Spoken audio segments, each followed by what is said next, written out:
ওল গাছটা এখন কাটবো। এটা কেটে দুপুরে রান্না হবে, ভাজি হবে, ঝোল হবে, রান্না হবে।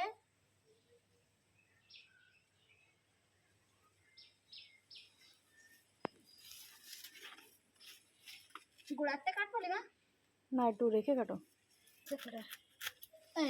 কেটে নিলাম। দেখেছো কত বড় হয়েছে গাছটা? 9 কেজি হয়েছে। হ্যাঁ হ্যাঁ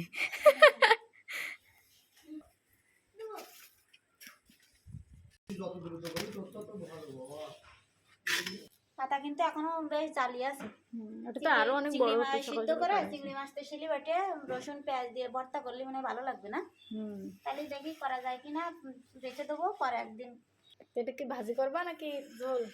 ছোট মাছ আছে, সাগরের মাছ, সেই মাছ দিয়ে ছোট মাছ দিয়ে ঝোল হবে, মানে চচ্চড়ি হবে।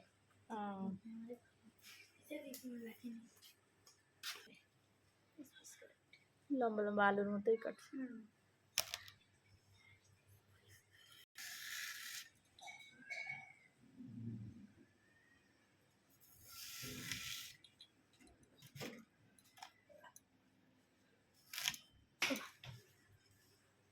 বাংলা লিঙ্কের মতন ডিজাইন, মানে বাংলা লিঙ্কের ছায়া ছবির মতন ডিজাইন। আবার এই যে মানুষের গায়ে যে ছলি হয় না, সেই ছলির মতো দেখায় কিছুটা।